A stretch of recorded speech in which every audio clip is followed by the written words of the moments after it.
गांधी 2 बार आए थे और गांधी जी की यह यात्रा इंदौर के लिए ऐतिहासिक रही थी। महात्मा गांधी के साथ इंदौर शहर की कई ऐतिहासिक यादें जुड़ी हुई हैं। इंदौर ही वो शहर था जहां महात्मा गांधी के मन में हिंदी को राष्ट्रभाषा बनाए जाने का विचार पहली बार आया था। इंदौर में महात्मा गांधी पहली बार 29 मार्च 1918 को हिंदी साहित्य समिति के मानस भवन का शिलान्यास करने और दूसरी बार 20 अप्रैल 1933 में इसी भवन का उद्घाटन करने इंदौर आए थे। भवन के उद्घाटन के लिए पहुंचे बापू को इंदौर की नेहरू पार्क में बैठकर ही सबसे पहले हिंदी को राष्ट्रभाषा बनाने का विचार आया था। 28 मार्च 1918 को 103 साल पहले हिंदी का प्रचार प्रसार इंदौर से पूरे देश में पहुंचाने के लिए राष्ट्रपिता महात्मा गांधी इंदौर आए थे। एक दिन बाद 29 मार्च 1918 को 8वें हिंदी साहित्य सम्मेलन के मंच से महात्मा गांधी ने 15,000 लोगों को संबोधित करते हुए हिंदी के प्रचार प्रसार का शंखनाद किया था। महात्मा गांधी की एक और याद इंदौर के लोगों के साथ जुड़ी हुई है। जब महात्मा गांधी इंदौर आए तो वे बग्घी में सवार होकर शहर में अपने गंतव्य तक गए। उस बग्घी को खींचने के लिए इंदौर के नागरिकों में होड़ लगी थी। वे हाथ से बग्घी को खींचना चाहते थे बजाय घोड़ों के। 28 मार्च 1918 का दिन इंदौर के लिए स्वर्णिम था जब महात्मा गांधी होलकर स्टेट रेलवे से इंदौर आए। ठीक 10 बजे गाड़ी स्टेशन पर रुकी तो कस्तूरबा गांधी गाड़ी से उतरी।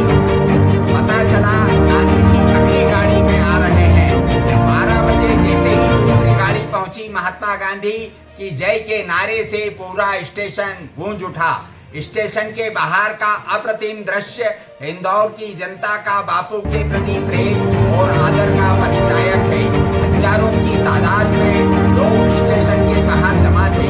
बापू के जुलूस को ले जाने के लिए 4 घोड़े वाली बग्घी मंगाई गई थी, लेकिन जनसमूह ने बग्घी को घोड़ों से अलग कर दिया और स्वयं ही अपने हाथों से खींचने की तैयारी में जुट गए। यह बापू को मंजूर नहीं था। उन्होंने बग्घी में बैठने से इनकार कर दिया। गांधी जी के साथ आए लोगों ने कहा कि महात्मा गांधी पैदल ही जाएंगे, लेकिन लोगों का नारा था महात्मा गांधी को हाथों हाथ बग्घी से ही ले जाएंगे। अंत में जीत जनता की हुई और लोगों ने अपने हाथों से उनकी बग्घी को खींचा।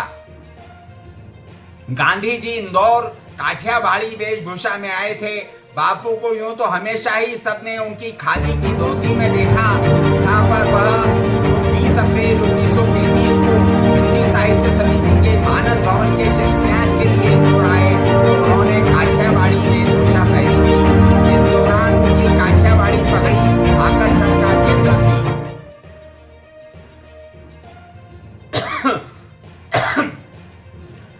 गांधी जी की हत्या के बाद उनकी चिता की राख, रक्त के नमूने और चट्टे पर काटा हुआ स्वाद भी इंदौर में संग्रह कर रखा गया है। शहादत के कई सालों से बीत गए हैं। इंदौर में एक संस्थान ऐसा है जो न सिर्फ गांधी जी के आदर्शों पर चल रहा है बल्कि 7 दशकों से गांधी जी के सबसे करीब भी है। खंडवा रोड के कस्तूरबा ग्राम रूरल इंस्टीट्यूट को आप लोग शिक्षण संस्थान, शेल्टर होम और कृषि शोध संस्थान के रूप में जानते हैं, लेकिन यह संस्थान की खासियत यही नहीं रुकती है। यह गांधी जी की यादों से भी जुड़ा हुआ है।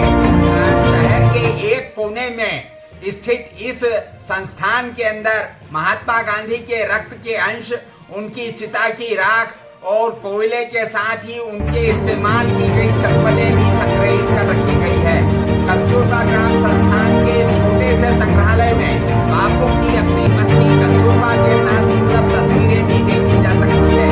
कस्तूरबा के साथ बापू इंदौर के ही एक छात्रावास में खड़े नजर आते हैं। उनके उनके हाथों में काटा गया सूद भी कस्तूरबा ग्राम के संग्रहालय का हिस्सा है। 1944 में कस्तूरबा गांधी की मृत्यु को स्वयं गांधी जी ने उनकी याद में कस्तूरबा गांधी राष्ट्रीय ट्रस्ट की स्थापना की। ट्रस्ट कुछ दिन सेवाग्राम बंगला में ही रहा और 1950 में इसे इंदौर के खंडवा रोड पर स्थापित किया गया। ट्रस्ट के पहले अध्यक्ष महात्मा गांधी रहे। बाद में सरदार पटेल व सुशीला नायर भी अध्यक्ष बनी।